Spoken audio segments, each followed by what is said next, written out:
ಬೆಂಗಳೂರಲ್ಲಿ ಹೆಚ್ಚಾಯಿತು mask ಧರಿಸದ shutter ಕಳ್ಳರ ಹಾವಳಿ. 3 ಬೈಕ್ನಲ್ಲಿ ಎಂಟ್ರಿ, ಡಿಫರೆಂಟ್ ಟೆಕ್ನಿಕ್ ಬಳಸಿ ಅಂಗಡಿಗೆ ನುಗ್ಗಿ ಲೂಟಿ. ವ್ಯಾಲೆಂಟೈನ್ ಡೇಗೆ ತಂದಿಟ್ಟಿದ್ದಂತಹ ದುಬಾರಿ ಬೆಲೆಯ ಚಾಕೊಲೇಟ್ಸ್ಗಳೆಲ್ಲವೂ ಖಾಲಿ ಖಾಲಿ.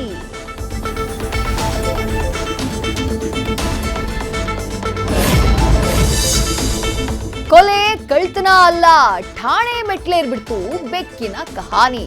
ರೀಲ್ ಅಲ್ಲ, ಇದು ರಿಯಲ್ ಕ್ಯಾಟ್ ಕಿಡ್ನಾಪ್ ಸ್ಟೋರಿ. ಗರ್ಭಿಣಿ ಬೆಕ್ಕನ್ನ ಮುಟ್ಟಿದ್ದಕ್ಕೆ ದಾಖಲಾಯಿತು 9 ಜನರ ವಿರುದ್ಧ ಎಫ್ಐಆರ್.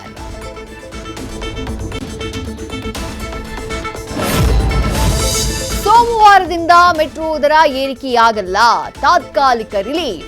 ಅತ್ತ ಮೆಟ್ರೋ ಪ್ರಯಾಣಿಕರಿಗೆ Tejasvi Surya good news.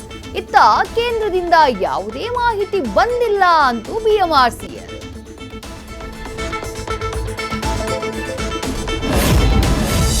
Syria ದೇಶದ ಮಹಿಳೆಯ ಬಾಳಿಗೆ ಬೆಳಕಾದ್ರು ಜಯದೇವ ಆಸ್ಪತ್ರೆಯ ವೈದ್ಯರು. ಉಚಿತ ಓಪನ್ ಹಾರ್ಟ್ ಸರ್ಜರಿ ಮಾಡಿಸಿ ಜೀವ ಉಳಿಸಿದ್ರು. ಲೇಡಿಯನ್ನ ರಕ್ಷಿಸಿದ ಡಾಕ್ಟರ್ಸ್ ಕೆಲಸಕ್ಕೆ ಬಂತು ಅಪಾರ ಮೆಚ್ಚುಗೆ.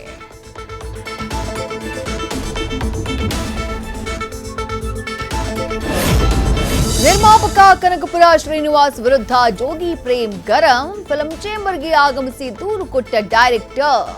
ಗಂಡ್ಸಾಗಿದ್ರೆ ಎದುರಿಗ್ ಬಾ ಅನ್ನೋ ಮಾತು ನಿರ್ಮಾಪಕರಿಗೆ ಮುಳುವಾಗತ್ತಾ?